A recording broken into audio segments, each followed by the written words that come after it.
জিন্দাবাদ জিন্দাবাদ বিপিএফ জিন্দাবাদ জিন্দাবাদ জিন্দাবাদ হাগ্রামা মহিলারী জিন্দাবাদ জিন্দাবাদ জিন্দাবাদ হাগ্রামা মহিলারী জিন্দাবাদ জিন্দাবাদ জিন্দাবাদ বিপিএফ জিন্দাবাদ জিন্দাবাদ জিন্দাবাদ লাগিবই 42 নং তামুলপুর বিধানসভা সমষ্টিত বিপিএফৰ কেণ্ডিডেট লাগিবই লাগিবই হাগ্ৰামা মহিলাৰ জিন্দাবাদ জিন্দাবাদ জিন্দাবাদ বিপিএফ লং লিভ জিন্দাবাদ বিপিএফ জিন্দাবাদ জিন্দাবাদ জিন্দাবাদ হাগ্রামা মহিলারী জিন্দাবাদ জিন্দাবাদ জিন্দাবাদ হাগ্রামা মহিলারী জিন্দাবাদ জিন্দাবাদ জিন্দাবাদ তামুলপুর সমষ্টিত কেণ্ডিডেট লাগিবই লাগিবই তামুলপুর সমষ্টিত কেণ্ডিডেট লাগিবই এটা সমস্যা হ'ল কি যে আমাৰ তামোলপুৰ 43 নং তামোলপুৰ বিধানসভা সমষ্টিত আমি শুনিব পাইছোঁ যে আমাৰ প্ৰাৰ্থী এতিয়ালৈকে ঠিক হোৱা নাই। গতিকে আমি আশা কৰিছোঁ, আমি চিফ ডাঙৰীয়াক এটা আহ্বান কৰিব বিচাৰিছোঁ যে আমাৰ তামোলপুৰত যি আমাৰ দুটা সমষ্টি আছে, ST সমষ্টি, এই ST সমষ্টিত যদি আমি এজনৰ প্ৰাৰ্থী নাপাওঁ তেতিয়াহ'লে আমাৰ তলৰ শ্ৰেণীৰ মানুহখিনিক আমি কি ধৰণে পৰিচালনা কৰিম, তাৰ কাৰণে আমি চিফ ছাৰক আহ্বান জনাইছোঁ, অনুৰোধ জনাব বিচাৰিছোঁ বা দাবী জনাইছোঁ যাতে আমাক এজন কেণ্ডিডেট দি আমাৰ BPF দলটোক জয়যুক্ত হোৱাত সহায় কৰে।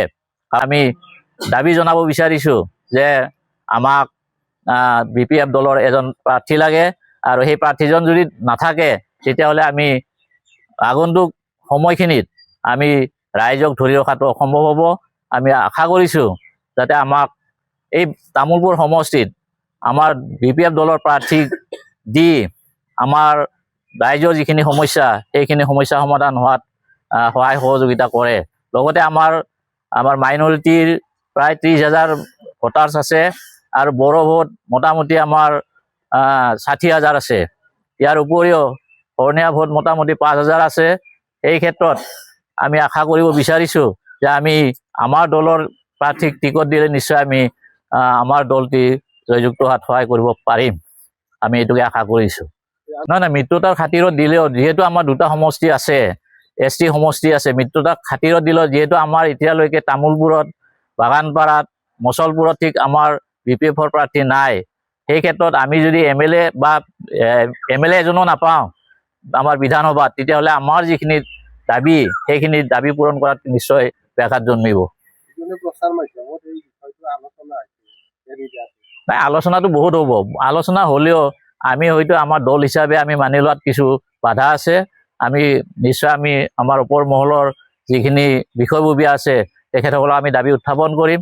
ঠিক আজি যেনেধৰণে আমি সভা অনুষ্ঠিত কৰিছোঁ, ঠিক আমি পিছৰ পৰ্যায়তো আমি এনেকুৱাকৈ সভা অনুষ্ঠিত কৰি আমি দাবী উত্থাপন কৰিম বুলি ভাবিছোঁ।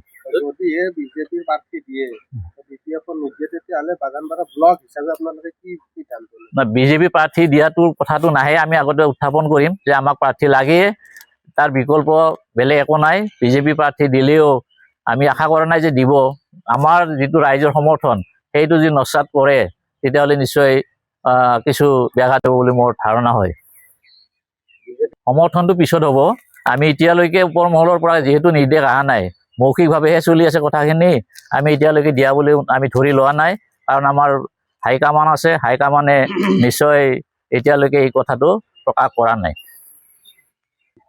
মুখ্যমন্ত্ৰী যদিও কৈ আছে যে 3খন আসনত দিম বুলি কৈছে, তথাপিতো যে এতিয়ালৈকে নামকেইটা দিয়া নাই, আমি সেইটো গম পাইছোঁ, নিউজত আমি গম পাইছোঁ, শুনি আছোঁ। গতিকে যিহেতুকে নামকেইটা এতিয়ালৈকে দিয়া নাই, গতিকে আমি আশা কৰিম যে আমাৰ BPFৰ প্ৰাৰ্থীয়ে নিশ্চয় নিৰ্বাচন কৰিব বুলি আমাৰ ধাৰণা হয়।